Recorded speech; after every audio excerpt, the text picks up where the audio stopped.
President of the Centenary International Labour Conference, Excellencies, Heads of State and Government, Director General of ILO, Mr.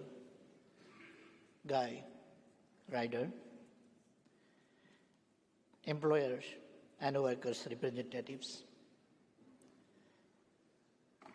ladies and gentlemen. Thank you, President, for your inspiring and generous introduction.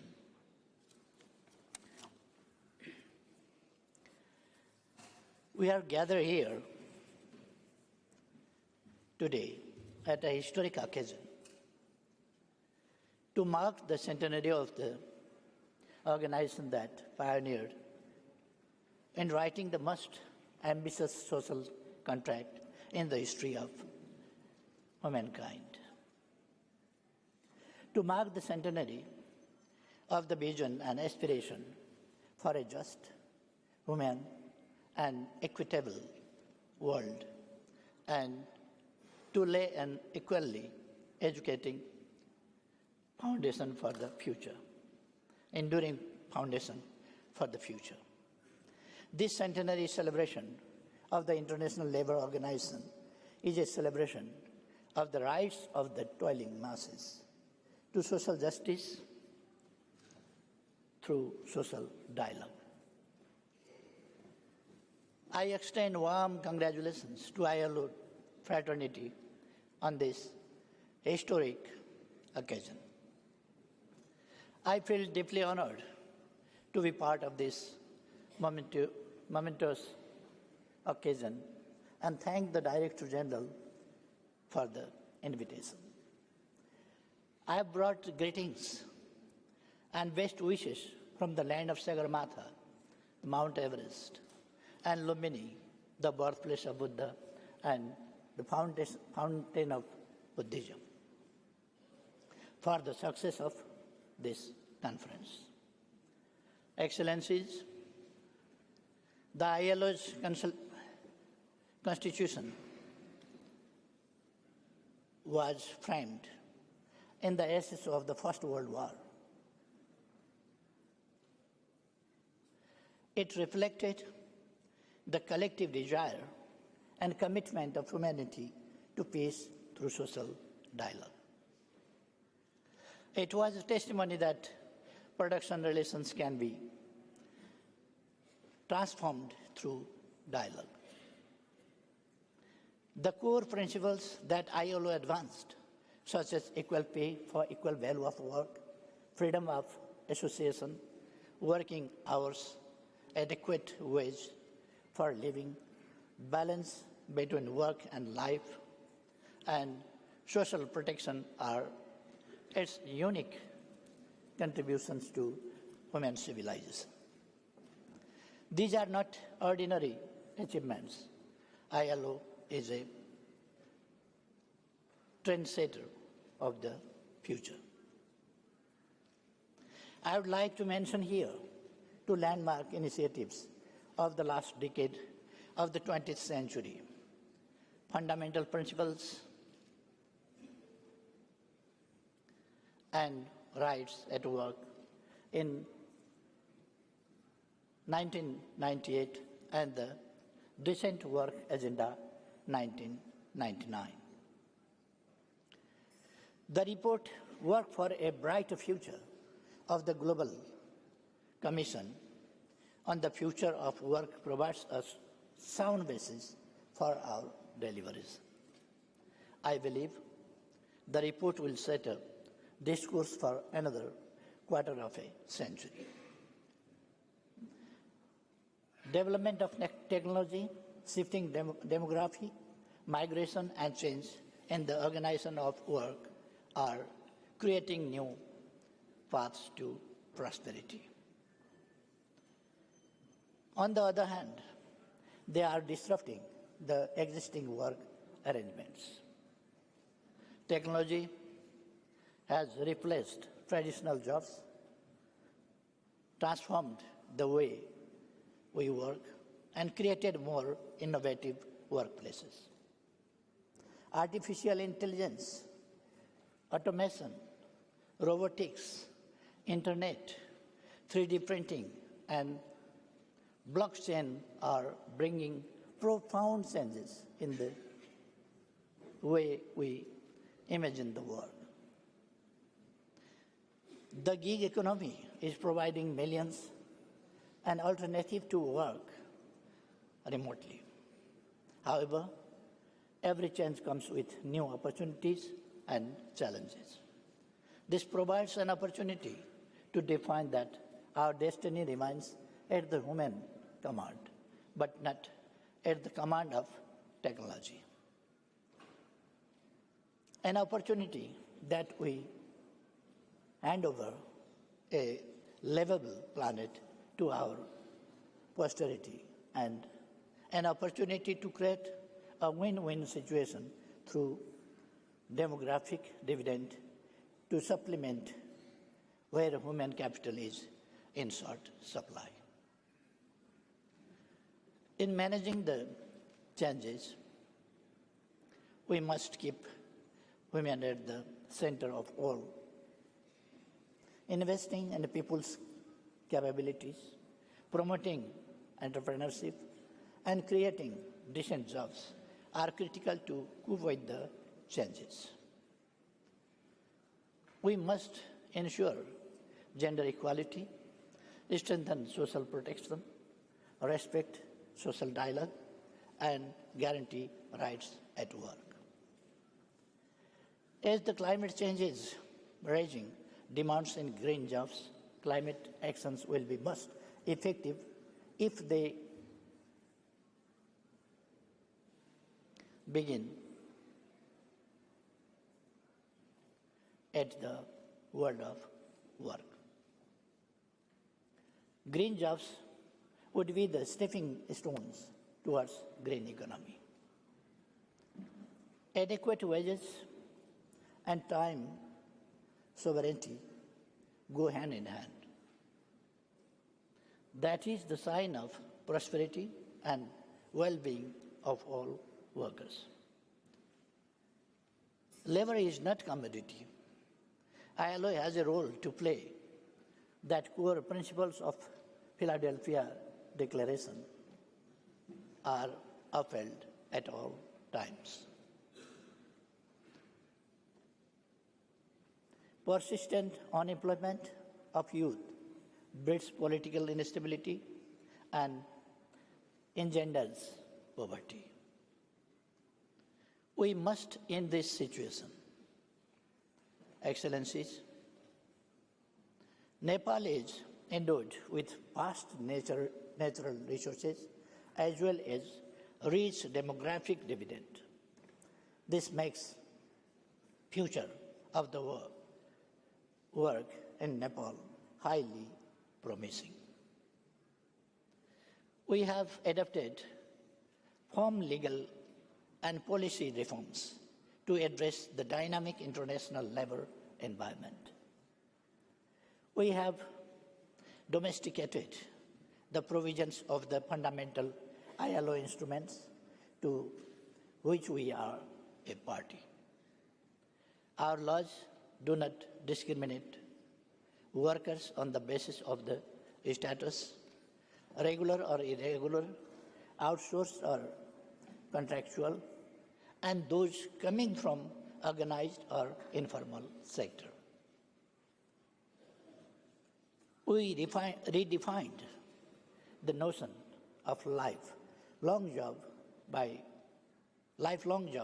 by social protection to all workers, irrespective of their nature of job, ensured fair balance between flexibility and social security, and legally ended the dichotomy of formal versus informal sector. This way, we have successfully concluded the process of formalizing the informal sector. Excellencies, Nepal's democratic constitution is founded on the ideals of equality, non-discrimination, and social justice. Democracy without economic right and social justice remains incomplete. Our conception of democracy goes beyond the formalities such as formation of political party, participation in electoral process or enjoyment of the freedom of expressions. Ours is a comprehensive democracy that empowers individuals in all dimensions: political, economic, social, and cultural. Our Constitution embodies social justice, right against exploitation, rights to work, remuneration and social security, as well as right to trade union and collective bargaining. The rights to education, healthcare, food, housing, culture, and language are guaranteed as fundamental rights of our people. We have enacted a number of implementing legislations to enforce the fundamental rights, including those related to the world of work. The entire life of an individual is covered by social security system. In childhood and old age, the state provides universal social security. In active age, workers are protected through contribution-based social security. This provision has been incorporated in the Social Security Act. Last year, in November, we launched a comprehensive social security scheme to the working people. This largest ever social security undertaking in Nepal is being implemented through contribution from both the workers and employers and covers benefits such as unemployment, maternity, sickness, old age, accident, dependent family members, and disability. For past 25 years, Nepal has been providing old age pension to the senior citizens and monthly allowances to single women and those coming from the most marginalized section of our society. There has been gradual increment in the amount and coverage of this critical cash handout. This year, in February, we launched yet another employment-based social security scheme under the Prime Minister Employment Program.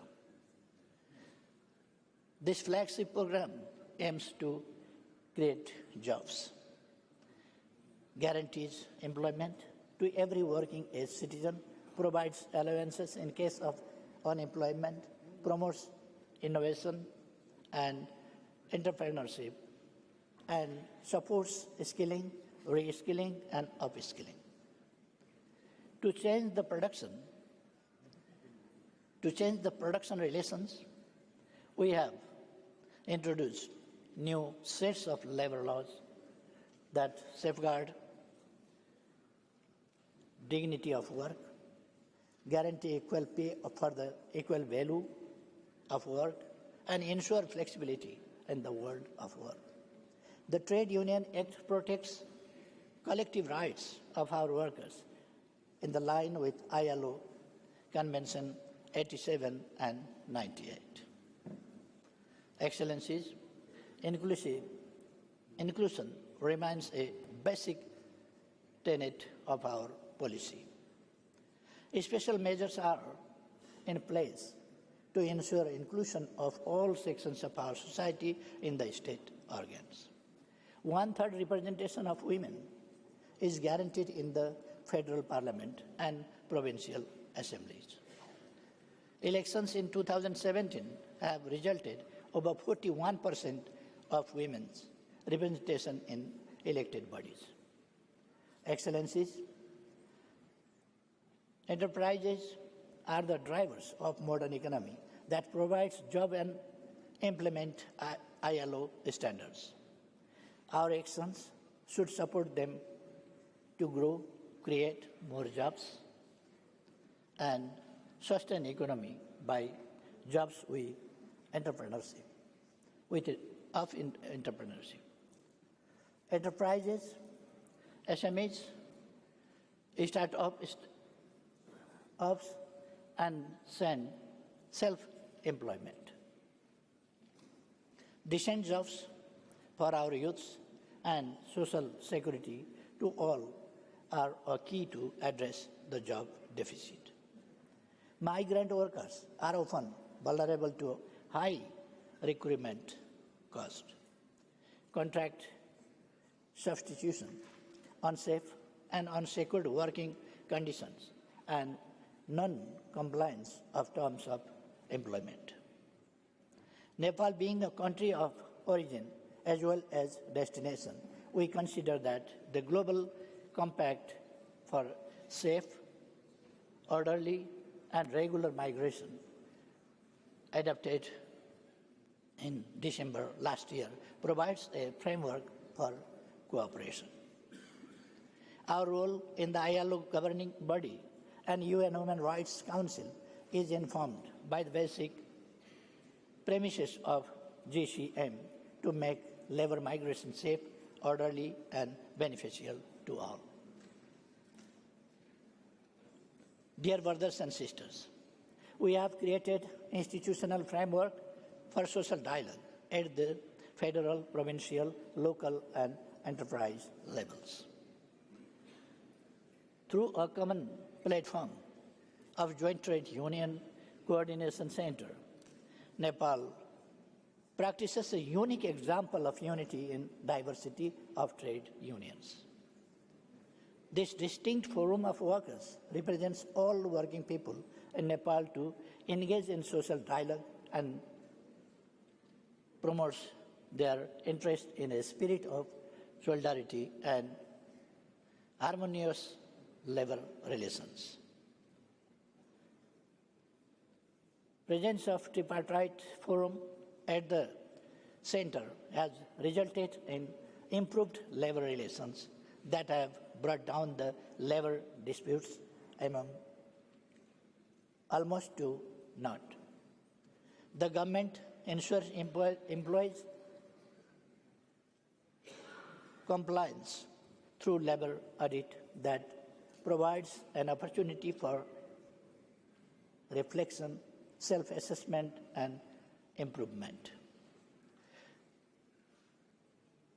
Labor inspection and inspection of occupational safety and health are the integral part of labor audit. The world of work in Nepal has voluntarily evolved a social contract to implement rights-related issues and engage in collective agreements to safeguard the interest. Excellencies, Nepal's own democratic struggles drew significant inspiration from the work of ILO, as many of our trade union leaders were the torchbearers of resistance against autocracy and pioneer of the democratic movements. Over 5 decades of my public life, I have brought for equality.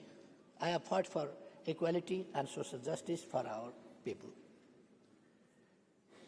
The government, under my leadership, is focused on realizing the national aspiration of prosperous Nepal, happy Nepali.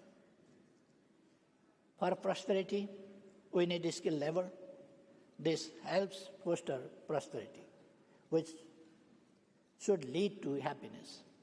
In this context, we want to define it as Saksham Shramik, Samriddha Nepal, Sukhi Nepali, meaning skilled workers, prosperous Nepal, happy Nepali. to underpin our agenda for decent work, wage, and workplace.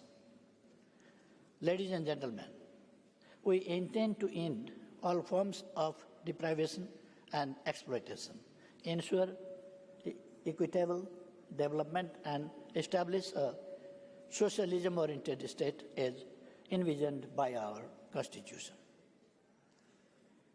We aim to end the worst form of child labor by 2022 and all forms of child labor by 2025. We are committed to meeting SDGs before 2030, including the SDG 8 composite in all its dimensions. With this objective in mind, Nepal joined the Alliance 8.7 as a pathfinder country. To conclude, Mr. President, 100 years on, the preambular words of the ILO's Constitution continue to resonate in this Assembly Hall, calling for reaffirmation to social justice and lasting peace. We must meet this moral minimum and move forward to address more pressing issues of our time. Today is the time to uphold ILO's founding ideals, and demonstrate that they continue to be relevant in furthering the value of human worth, equality, social justice, and sustainable future. Let us deliberate on how ILO can secure its own future and the future of its tripartite constituents. I am confident the outcome document of this centenary event adequately reflects on that important aspect of the organization. I thank you all. Thank you very much.